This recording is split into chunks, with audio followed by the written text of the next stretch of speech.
Peace be upon you all, and welcome again to the last presentation in this series about world religions. This presentation is about the last of the monotheistic religions, Islam.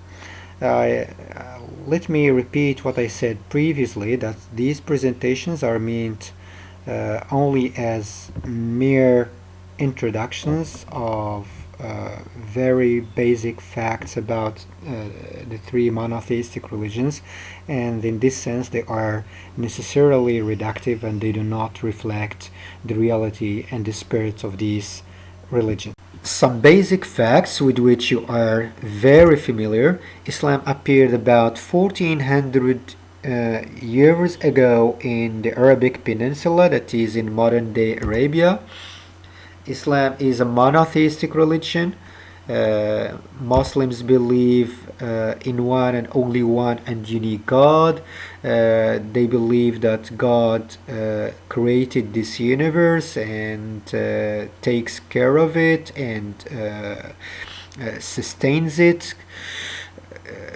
A God who is all-knowing, almighty, omnipresent, omnipotent, a God who is transcendent, but at the same time a God who is close to human beings, a God who is just, a God who created hell and paradise and rewards and punishes people in accordance to their deeds. Etymologically, Islam means surrender, but religiously it means submission and surrender to one and unique God. It is important here to note that Islam's relationship to the previous revelations is unique and different from the other two monotheistic religions, Judaism and Christianity. So unlike Judaism, which denies the legitimacy of both Christianity and Islam, and unlike Christianity, which denies the legitimacy of Islam, Islam indeed confirms the core message of these two revelations, and indeed regards itself as an extension and continuation of their core message and beliefs. But at the same time, Islam came as a correction of the deviations in these two religions, and at the same time as a completion of their message, as a completion of what was missing in their teachings. So I repeat, it is Islam regards itself as a continuation of the core message of the previous revelations, as a correction of their deviations, and as a completion of their teachings. The main figure evidently in Islam is the Prophet Muhammad, peace and prayer be upon him, who is the last of the prophets of God and the seal of the prophets. He is the messenger to whom the Qur'an, the main message of Islam, is revealed by God with the mediation of Gabriel. Here again, it is noteworthy that Islam's standpoint with regards to other prophets is unique and different from the other two monotheistic religions, Judaism and Christianity.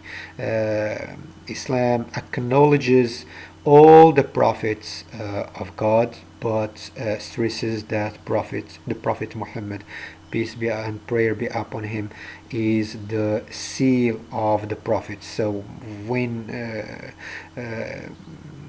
a reader of the Quran encounters in every few pages, or hardly 2 pages, or even less, the names of prophets and messengers of God.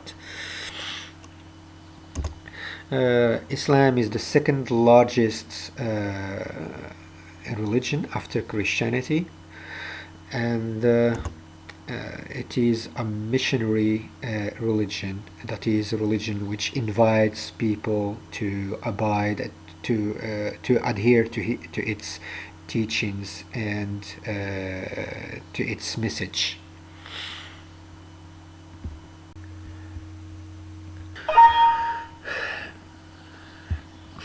The holy book for Muslims is the Quran, and its centrality in their lives and in Islam cannot be overemphasized.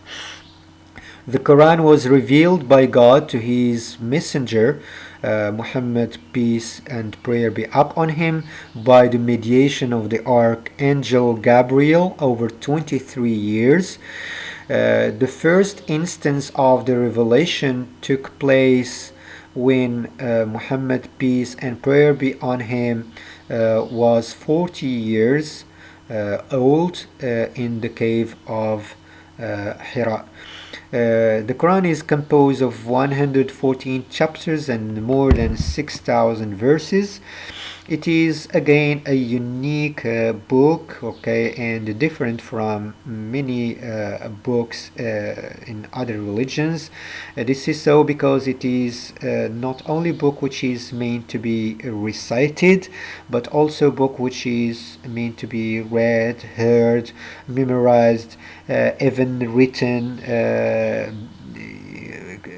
Calligraphy and beautiful Arabic writing is an art which thrived on the margins of the Quran. It is also a book which is meant to be experienced and lived, and whose teachings are meant to be applied in by Muslims. The Quran also is where the teachings of the Prophet or prophetic tradition is complementary of the Quran in the sense that it explains some of its holistic teachings and details them. Important Islamic celebrations include the end of the month of fasting, the day of the feast. Feast, F-E-A-S-T, marks the end of the month of Ramadan. It is a day in which Muslims break the fast, pray, eat, and celebrate. The festival of sacrifice is the most important day for Muslims. On this day, Muslims pray, slaughter rams and sheep, eat and celebrate for 3 days. It is a day which reminds Muslims of God's command to his prophet Abraham to sacrifice his son Ishmael, peace be upon them all, a sacrifice which was substituted by a ram which God offered to his prophet. The festival of sacrifice is also the most important day in the worship of Hajj, the days of Hajj and pilgrimage, and it also serves as a reminder to Muslims of the acts and rituals which Abraham and his son Ishmael and Hajar, Abraham's wife, okay, did in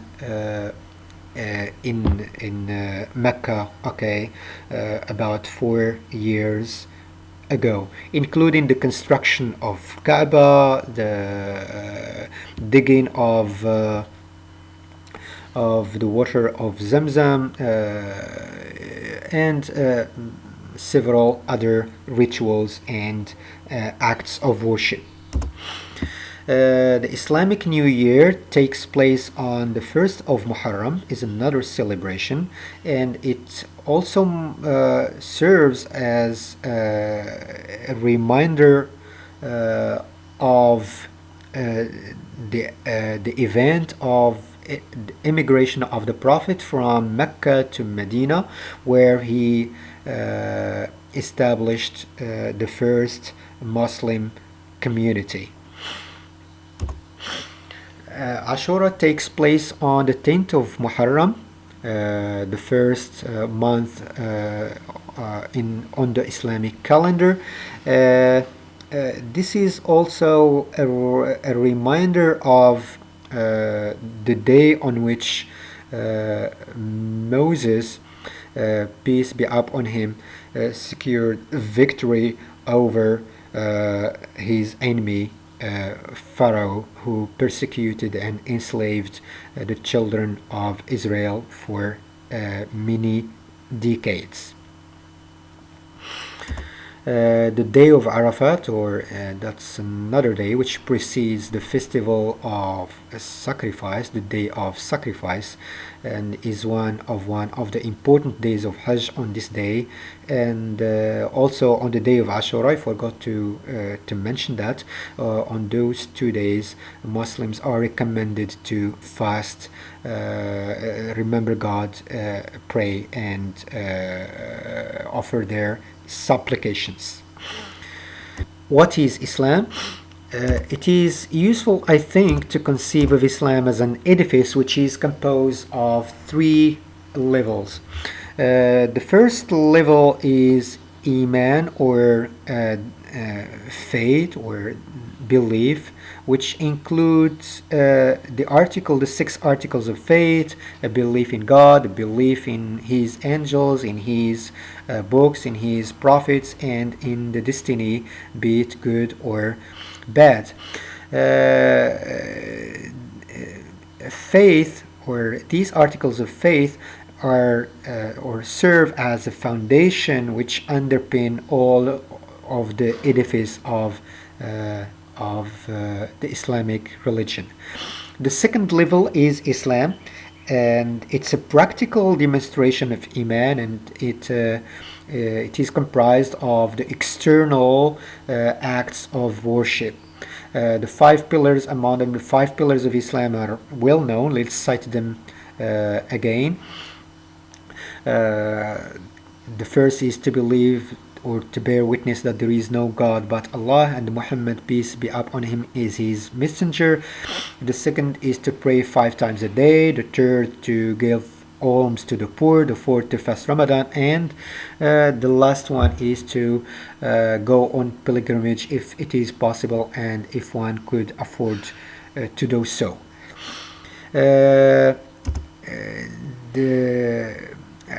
The highest level is called Ihsan, and it is a superior level or state in which the Muslim or the believer has to strive to achieve excellence in worship, to achieve piety, honesty, and to achieve a state in which he becomes or she becomes observant of the omnipresence and omnipotence and mercy of God the Almighty. Ihsan also connotates and means both excellence, mercy, and beauty. So this is a representation of the 5 pillars of Islam. The rites of passage, if you recall from our presentation about Judaism, there are some similar rites of passage.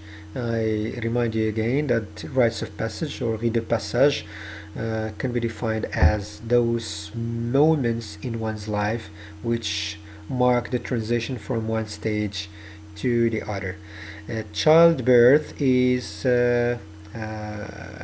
celebrated on the seventh day or any other day afterwards, after the seventh day after the birth of the baby. And there are some rituals to be practiced here, like for example saying the call for prayer, or just whispering the call of prayer in his ears, and shaving his hair, and other rituals. Also, the circumcision for exclusively for boys after 8 days after the birth of the baby, or any other day afterwards. And on death, also there are specific burial rituals. So these are only some rites of passage which are practiced by and celebrated by Muslims. So I think this brings me to the end of this presentation, and see you in another presentation soon, inshallah.